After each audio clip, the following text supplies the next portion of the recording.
All right. Well, guys, welcome to the Russian-British Business Channel. You're more than welcome to leave your comments and suggest a better name. We're still thinking about it. So we're going to do this one in English, and then we'll have another version in Russian. So both of you, both nationalities can enjoy it. Okay, so here's Ekaterina. So, well, tell us a little bit about yourself. How did you come to the UK? How did you decide to study here, and what you're doing now? Right, hi everyone. So in English I'm just Kate, so Kate. hi there. Okay. Yeah, in English it's Kate, in Russian it's Kasia, in Polish it's Kasia. So in different languages it's like different names. So I'd say that right now at this moment I'm here, I'm giving my own talk at Language Show Live, dedicated to language learning techniques due to my activities, my teaching activities in our school. And before that, so I graduated from St. Andrews University, and it was part of Erasmus Mundus program, when you go on a crazy program for like 2 years and you study in 3-4 universities. Well, Scotland. Not exactly like, Scotland, but pretty much it was like European Commission, EU fund, and I went to Spain, to Italy. The office was in France, and then the final stage was in Scotland. So how many languages do you speak? Let's say on these two hands. So it's like 7, 8, let's say, 7 to 8 languages. 7, 8, say I'm active in these languages. So yes, I'm teaching these languages, I'm writing, speaking like this fully practicing, Plus I understand another dozen, yes. So more or less is because we have Slavic group of languages, so Polish, Russian, and then I understand like Czech, Tail, like Serbian, and so on. So what do you guys do with your spare time? Okay. So and then like Roman languages, Italian. So you developed a certain technique, like a method, which you use to learn the language like quickly, like efficiently, and exactly. And now you want to share this technique with the others. Yeah, and so it took me, let's say, as soon as I graduated from St. Andrews. St. Andrews was great to help me out to develop entrepreneurial skills, because I'm like proper linguist scientist. It was like, what, to start some venture? No way. And so mentors helped a lot, and after that I just got a turning point, because I was in an internship, like one of the startups in London, just after St. Andrews, and a friend of mine who has been like in finance, has been like for so long time, told me, you know what, have a fantastic dream, you're passionate about it, if you don't start right now, you'll never start. Well, would you say you necessarily need to study like business or something like that in order to start it, or can you graduate in linguistics without any business degree whatsoever and then start your own business? Isn't it more about passion and just sort of be entrepreneurial? Like, you can't really study that, can you? Exactly, you have to learn it like on the go, and the most important I believe, being passionate, being resilient, and being ready for anything that life has prepared for you in the store. So I'd say that it was quite scary at the beginning, because you never know what's waiting for you around the corner. But I believe that the environment of entrepreneurs in London, especially all the old street, Shoreditch crowd, Go campus, we know, just were there for me and still is there for me, to help me out, to figure out what to do, how to calculate, is all this finance. And when did you start like learning like all the other languages? When was the first time when you learned like a new language, like apart from your native one? I'd say that I always was like playing a bit languages. Okay, so first I was Russian, then so on grandfather's side, so grandfather spoke Polish, so like on one side I'm a bit Polish, on the other side I'm a bit Greek. Never been to Greece, been to Poland, lived there, studied, but I think it was maybe when I was 12 or so with English, but it was incredibly hard because at school. So you were learning English, but you didn't speak Spanish, Italian, or any other languages? It was when you started? I properly started, I think, when I was 16. So it was like from Moscow State Linguistic University. But again, when you learn a language at school, at university, it's a disaster because you learn lots of grammar, but you can't speak. And when you go there into the real world, you're just lost. Like the majority of people actually just getting lost. Yeah, they're like, what the hell? What's going on? A friend of mine, he studied business management at Aston University, but that was, I think, Aston and then Plymouth were the only two universities in the UK where he could study business management in English, in Spanish, and in French. So it wasn't just the language. Some of the modules of business and economics were actually taught in that language. And then because it was a sandwich program, he spent 6 months working in France and then 6 months working in Spain. So he could actually sort of dive into the environment and speak to the real people. And that was completely different. Like working in a Spanish or French bank, it's exactly. It's called like cultural immersion, and so it's getting more and more popular because in the era of globalization, in this international market, more and more people need at least 3 languages. That's the point, and it's very important when you study some, say, finance, and you go to one of the major international banks. You have to communicate. You have to know how actually to get connected with your colleagues, your customers, and if you don't possess this new skill, this linguistic skill and cultural skill, you're going to fail. I'm sorry, but you're going to fail. That's true. I've already realized the need to learn another language. Moving slowly, but I decided to start with Italian. I always wanted to learn French, but decided, I don't know, Italian is easier for me. It's more emotional.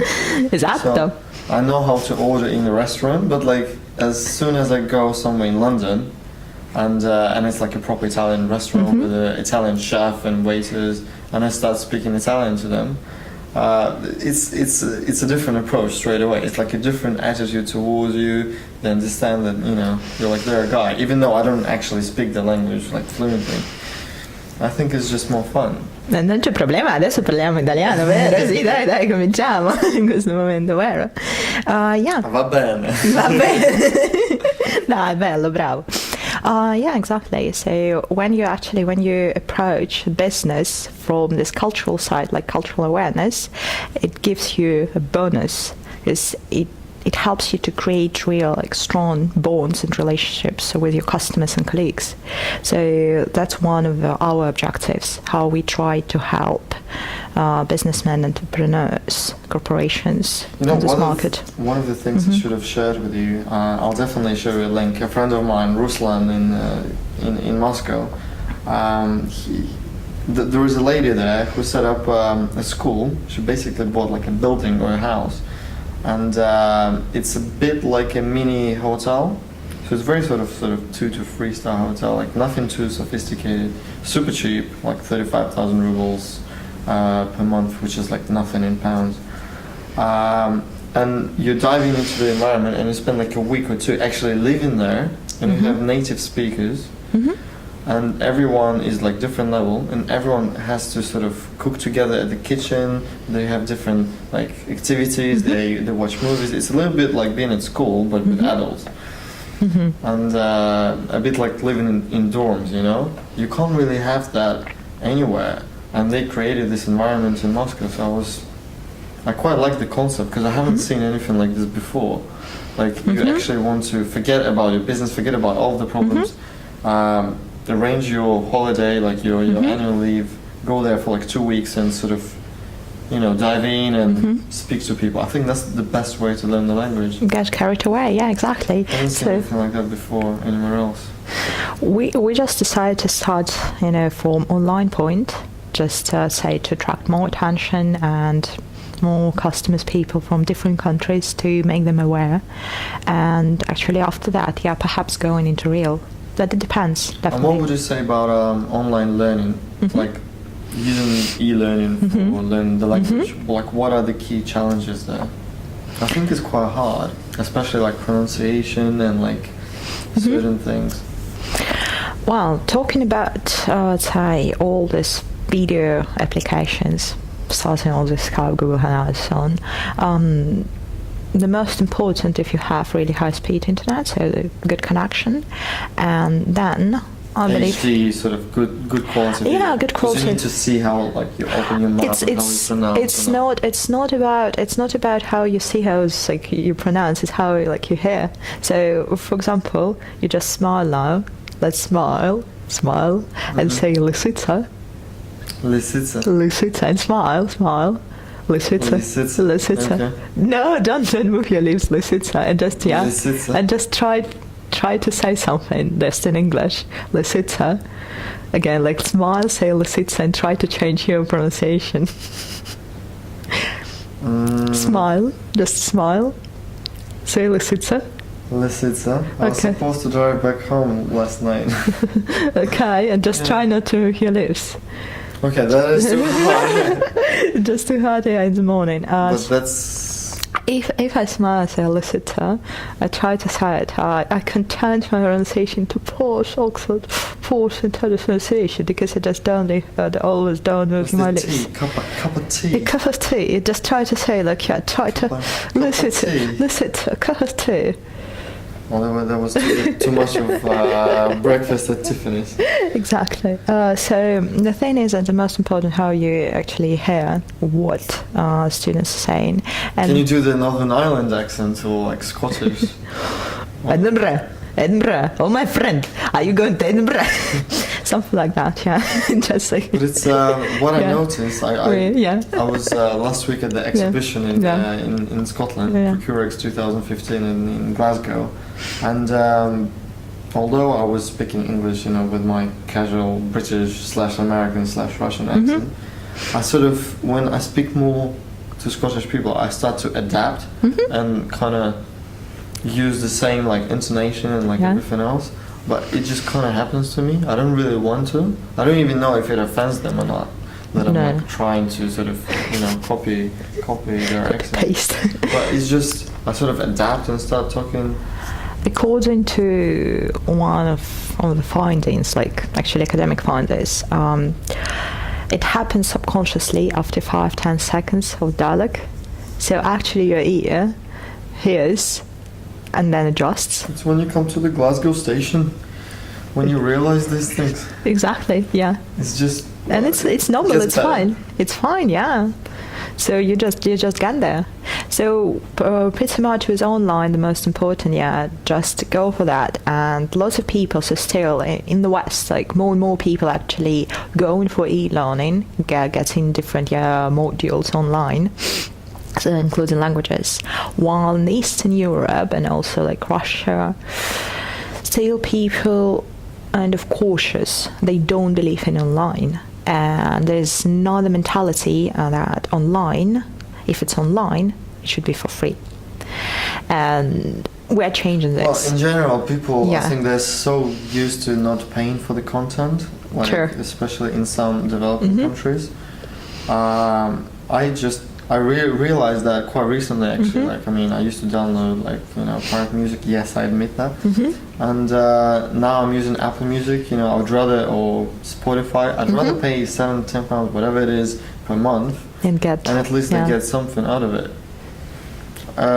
And because I also try to make content, useful content, and I put like my effort into this, I started to appreciate others, other people's work as well. And why not? If you're paying for a book, if you're paying for an iPhone, you should pay for courses and for any other content.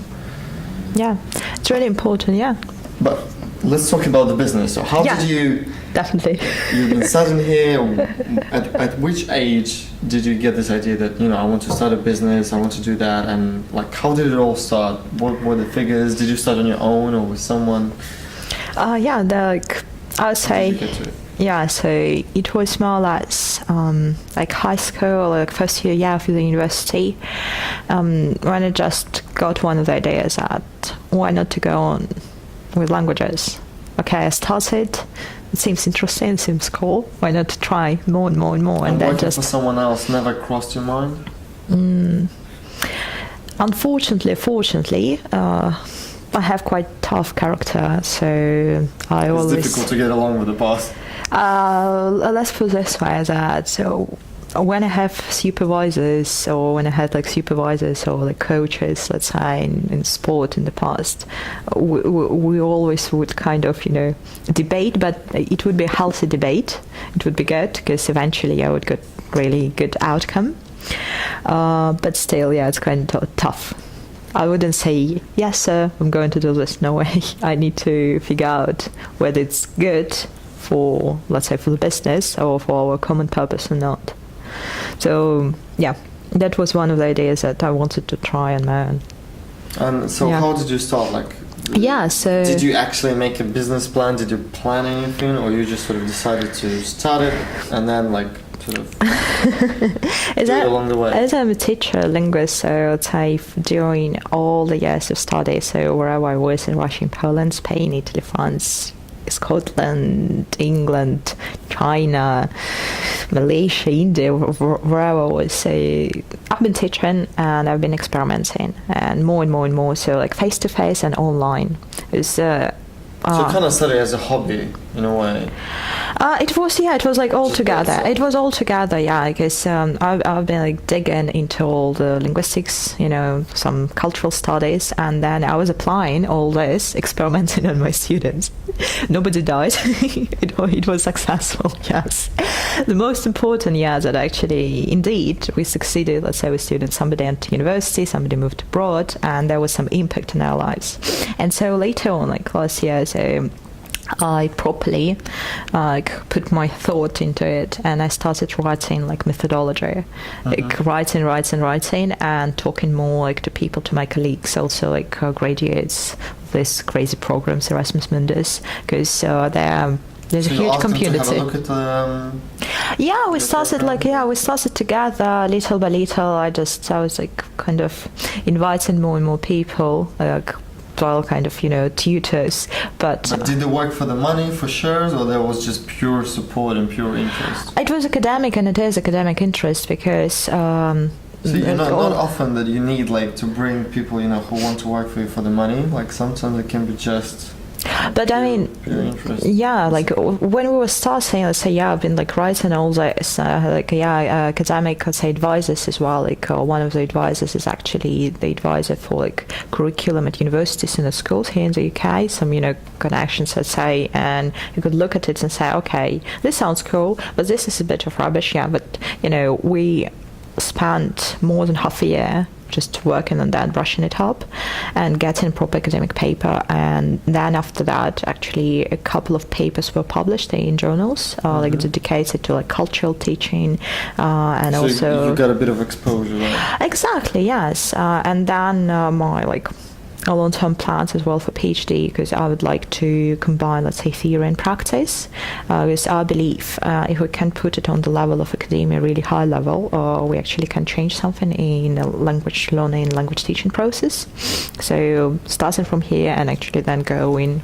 And when did you actually start sort of, created your website, started to actually, go around the world, really, isn't it? Yeah, so we were preparing more than half a year, and we launched in March. Yes, we launched in March, properly, seriously, let's say, when we already knew that all the students weren't somebody's personal, but it was actually EuropeOnline.